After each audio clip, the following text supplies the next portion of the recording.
Hey, what's going on, you guys? Welcome to another episode of the Trainer Talk. Today we're going to be talking about body image as well as different types of training such as cutting and bulking, and how sometimes there are pros and cons to every type of training that you're doing, and we want to try to get you guys to acknowledge and accept the pros and cons. That way you know what to look for when you're doing any kind of training that you're doing. But we first want to talk about just body image.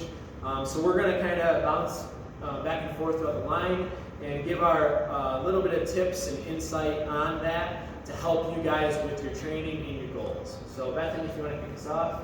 Yeah, so one of the biggest things of like body image is you see like what you think about more. So if you're actually like picking out the negative things of like, oh, I wish my arms, were more toned, or I didn't have as much fat on my stomach or something, or I wanted to get, you feel too weak, or you want to get stronger, you pick out all the negatives, and then it just sends you down a spiral of like, oh my god, there's so many things that I need to fix, and you don't know how to do it all at the same time, and you're just kind of like, well, what's the point if I have all these things, like I'm never going to get where I want to go. What you need to do is kind of try to reframe your mind, because if you keep pointing out the negatives, that's all you're going to see.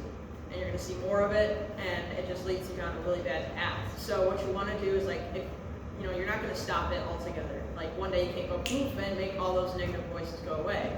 So what you have to do is notice it and say, oh no, I'm picking myself apart. It's like, hold on. It's like, what are some good things? Like, let's just be objective, pros, cons. If you pick out a couple of negative things, just notice it, and then say, okay, well, what is something good?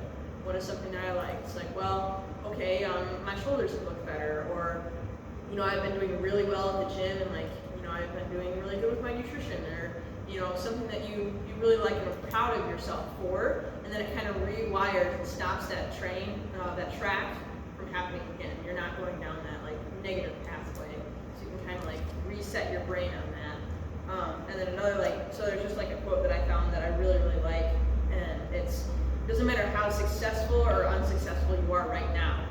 What matters is whether or not your habits are putting you on a path towards your current success. You should be far more concerned with like your current trajectory than your current results. So really, you need to focus and be like, are my current habits going to lead me where I want to be? It doesn't matter where I am right now, because you can't control where you are right now. That was 90 days ago. Those habits 90 days ago is what led you to where you are today. And whether you're better or worse off is reflecting of like what your habits were like. So then you want to look down the road of like, okay, how am I going to get better in 90 days? Yeah, I think body image is such a huge issue, especially in today's society with social media.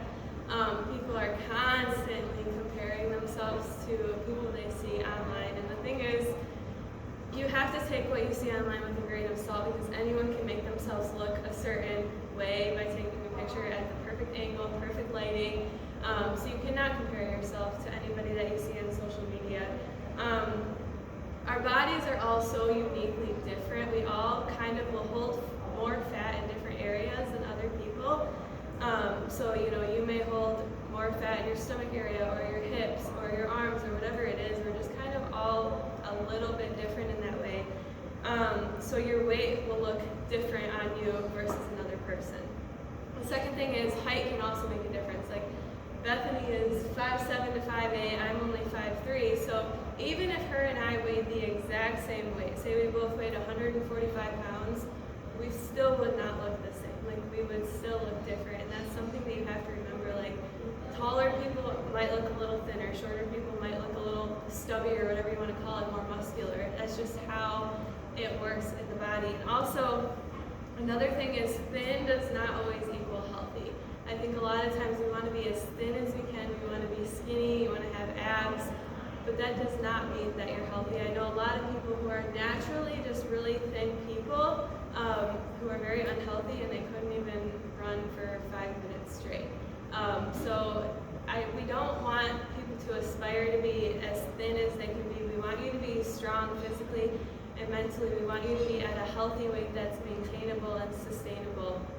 And another thing is you might see people who are competing in like a bodybuilding show, and you think, oh, I wish I looked like that, where if you really knew what was going on behind the scenes, like they are so unhealthy that it is ridiculous. Like if they're a female, they've probably lost their period, their hormones are all messed up, they're gonna struggle to get pregnant in the future.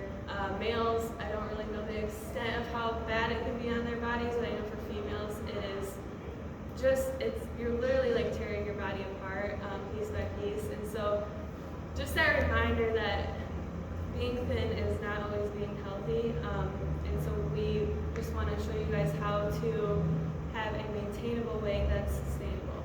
I really like that you said that, just real fast, because you got to realize that like the people that you see on Instagram, Facebook, or in a magazine, like they only look like that for a very short amount of time during the year. Like they have a season where they are training and bulking and building muscle, lean muscle, and they do a cut for a photo shoot. Like that's their job in their life. Not to mention they probably have a nutritionist, they have a personal trainer, like they have all this help to get to look like that. And then there's probably some photoshopping going on to make it look perfect. So if you're striving to look like that, it's really hard, but you also shouldn't like beat yourself up and wish that you look like something that you're not. You should try to just strive to be the best you and to feel better about yourself and work on yourself. Find some areas that maybe you want to improve upon and look at it as an opportunity to get better as opposed to a negative obstacle that you're running into. Like Bethany said, if you don't like the way your arms look or your hips or something like that, don't beat yourself up about it and consider it this negative thing. Just brainstorm and say, how can I improve upon it? What can I do to get better? And then set a goal, and work at that goal using those lifestyle habits such as training and nutrition. And after 90 days, look back in the mirror and see how much progress you've made. And I think you'll be amazed as long as you're putting in the time and effort with those habits to hopefully improve upon. Look at it as an opportunity to get better and just focus on yourself and not comparing yourself to others. So I love that you said that. Go ahead, Austin. Yeah, that was a great kind of lead into what I was going to talk about actually, so it was perfect. Caitlin was talking about how everybody's bodies are a little bit shaped different, like you guys are different heights, and if you were the same weight, you would look different. Just to kind of speak on that a little bit more, everybody's bodies are obviously shaped different. Our genetics are all very much different. I could do the same exact routine here as Nathan. We could be really, really similar in weight, but look 100 times different, like not even close, just because genetic potential is different.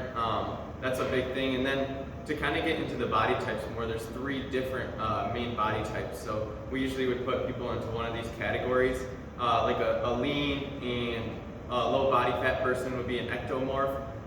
This is usually, I'm going to kind of make an analogy towards like what each one would be on the football field. So I would think of an ectomorph, probably like a kicker. Skinny guy, mostly skinny, especially upper body, has a good leg on him, so he's the kicker. And then we get into a mesomorph, which is more of an athletic build. They tend to gain and lose weight easily, so they kind of bulk and cut easily. And that's usually the more athletic looking type, like a quarterback or a wide receiver. And then we have the endomorphs, which are usually what we would call big bone people. That's a thing I hear a lot, big bone. It's not actually true, but it's somebody that tends to hold on to body fat easier. They tend to gain weight faster, and those are usually like alignment. So if I had to make an analogy for each of those, that's what I would say. So there's 3 different body types.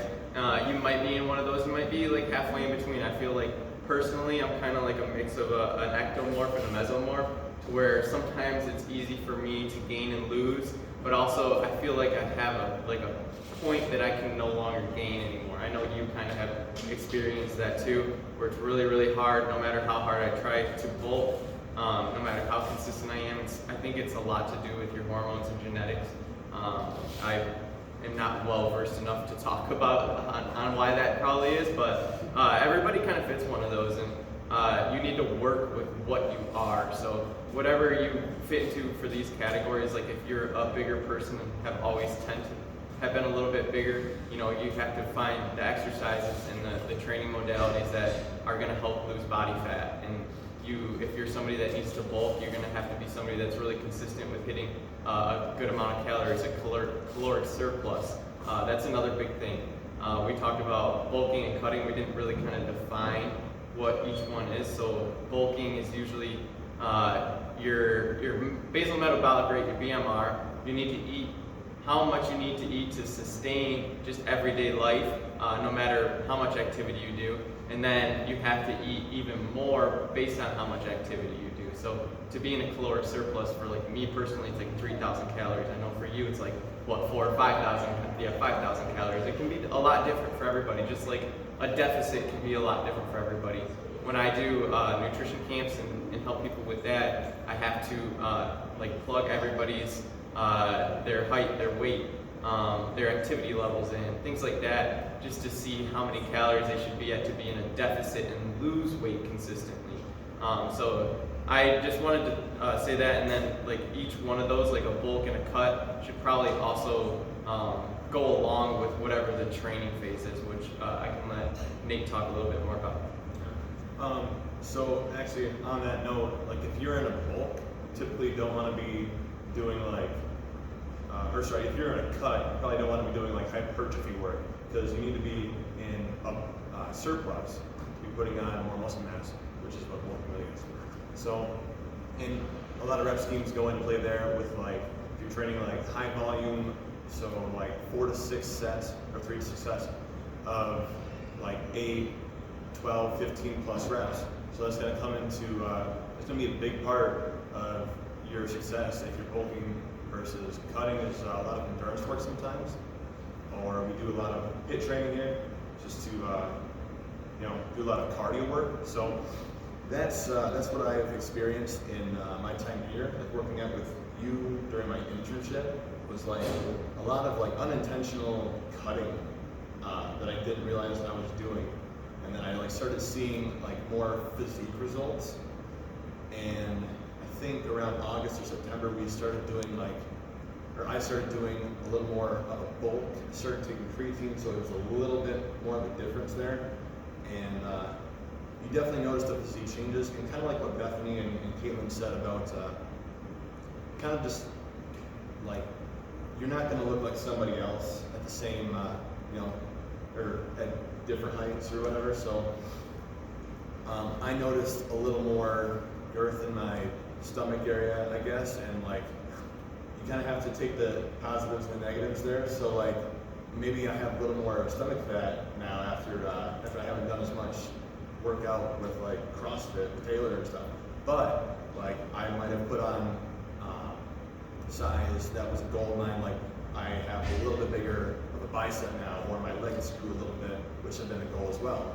So you kind of have to take the positives. Yeah, or your maxes went up, your squat max went up. Exactly. You have a little bit more to work with now.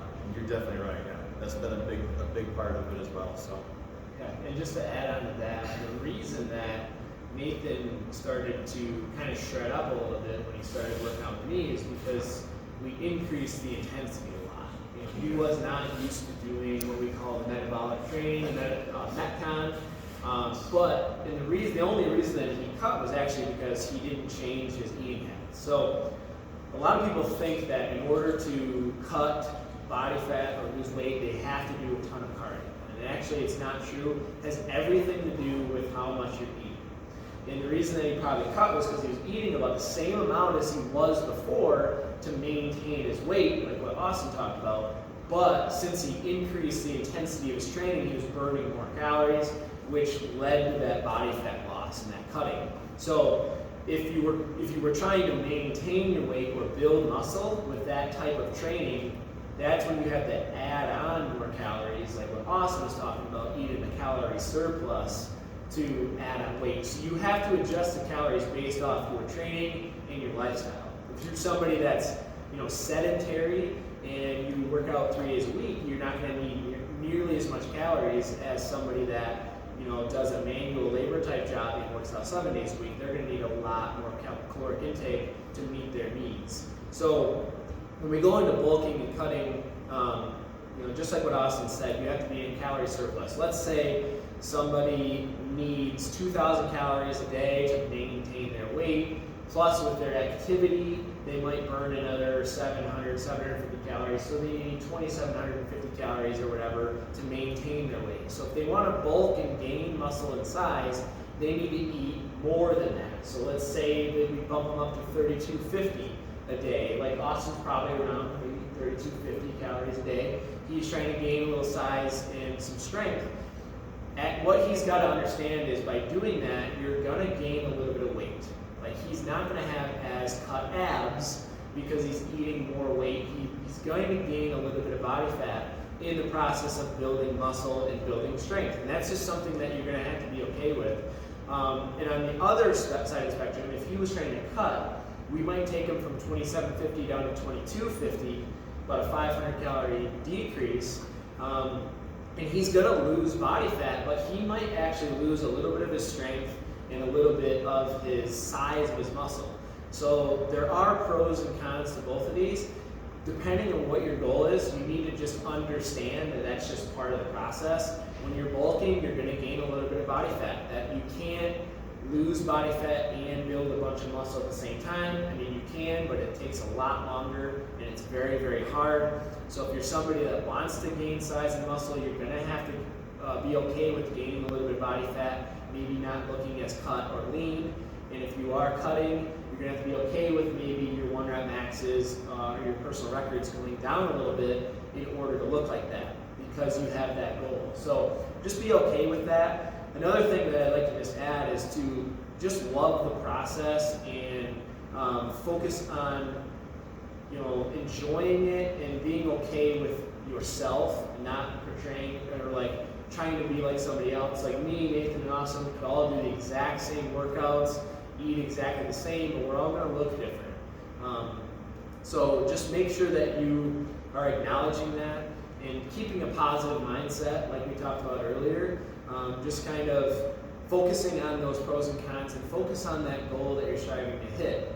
You know, if you're striving to hit the goal of getting lean, but you're losing strength, just know that when you get done cutting and you get to that lean body that you want, you can always go back and gain the strength again. So you can always change your goals and change your nutrition toward that goal in order to achieve it. So just wanted to throw that on there. That was why, like for example, Nathan probably noticed that little bit of cutting is because he was just burning an extra 200 to 500 calories probably because of those increased intensity workouts with the Metcons and stuff. But now he's probably increased his calories a little bit and he changed his training a little bit, maybe not so much Metcons, maybe more of the bodybuilding and powerlifting type stuff, and that's what's causing him to gain a little bit of size. So just by changing up the nutrition part of it and then the training a little bit, you can change and achieve whatever goal you're shooting for. If I may say one thing in regards of what you just said, kind of like, so I know for a fact, like I'm not significantly, but definitely heavier than you or you, and like even though I might have size on somebody else in certain areas, like I'm not as strong as Taylor, and that has something to do with like the lean body mass factor. So like I know you have more lean body mass per se as well, but so just because you get bigger as well, it doesn't mean you're automatically gonna shoot past somebody else. So just like you said about like, you know, you look different than somebody else, you're different heights and stuff. Same thing goes if you put on X amount of size and you know stuff like that. So Yeah, and just to add on to that, like he said, like he's got massive calves and legs, and I wish my legs looked like that. But at the same time, it's kind of more of a joke. Like I know my body, and I know that my legs are very, very strong, even though they look small. So when people come up and be like, "Hey, do you even do legs?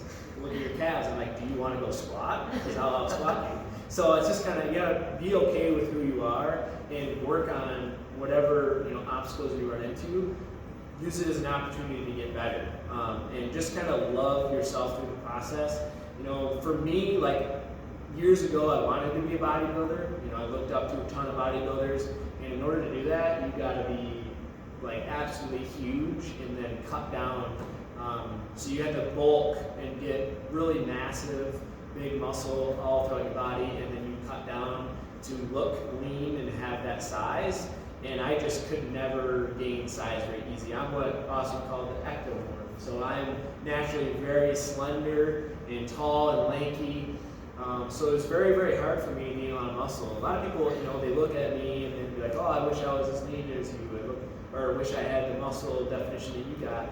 But they don't realize that I've been at this for 10 years straight, working out 6 days a week for an hour to 2 a day, and I've put on 40 pounds of muscle in 10 years. So it takes a really, really, really long time, a lot of dedication. I actually weigh the same amount right now as I did my sophomore year of college, which was like 8 years ago. So I literally weigh the same after 8 years of training 6 days a week, but I'm a lot stronger, I am way more flexible, mobile, I can do 10 times the amount of exercises that I used to be able to do. Like I could never do, like bar muscle ups and handstand walks and ring muscle ups and all that kind of stuff. Like I could never do that. Couldn't run a mile. Like I was in terrible shape. That's another thing, is I looked almost the same, but I was in awful shape. There's no way I could go out and run a mile in under 8 minutes or whatever. So kind of like what they were saying earlier, like just because you look like you're in shape doesn't mean you're actually in shape. And I will go as far as to say the people that have the fast metabolism and they keep the weight off, but they eat junky and they're just not taking care of themselves, are usually the people that really have a slap in the face in the future of some kind of health risk that just comes upon them because they don't have any indicator that they're unhealthy. Whereas somebody that might put on weight a little easier has the indicator. If they're overweight, then they know that they need to make a change. And I actually know a lot of people that are a little bit more overweight, I guess you would say, but are 10 times better shape than somebody that's thin because they're working out and eating healthy. They just naturally store a little bit more body fat. They might be a little bit more toward that endomorph. So just being okay with that and understanding that health doesn't mean skinny and shredded like on a magazine or an Instagram photo. It means just consistently adopting the habits of eating healthy and taking care of your body and moving your body and shoot for the goals that you want to achieve and just feel good about yourself and the work that you put in. Another thing I'll say is somebody just mentioned to us, one of our members, is like, people that have like weight loss surgery or something like that, they look in the mirror and they're not any happier with themselves even though they're 100 pounds lighter because they didn't do anything to achieve that success. So I think part of the fitness journey in your body image is just looking at yourself and being proud of the work that you're putting in. Like if you're putting in the effort to eat better and work out and you have those goals set, even if you don't even have them yet, like if you're not to their goal but you're working at it, be proud of yourself for putting in that effort and just love the journey and make sure that you're not comparing yourselves to others. You're just trying to become the best you. I think I'll leave it at that. It's just everybody should just strive to become the best version of themselves. I know that I'm never going to have as big calves as Nathan, so I'm okay with that. I'm okay with it. So I'm just working on becoming the best version of me. He's becoming the best version of himself. He's never going to be able to lift as much as I can. All jokes aside, just become the best you and work on yourself and love the process. Set goals, use those as motivation and accountability, but understand that even if you don't achieve that exact goal, just be proud of yourself along the journey. I think that's good enough for today, you guys. If you want to watch all of our future videos or our previous ones, make sure you like and subscribe. If you have any questions for any of us, feel free to reach out. Until next time, have a great day, you guys, and we'll see you soon. Bye.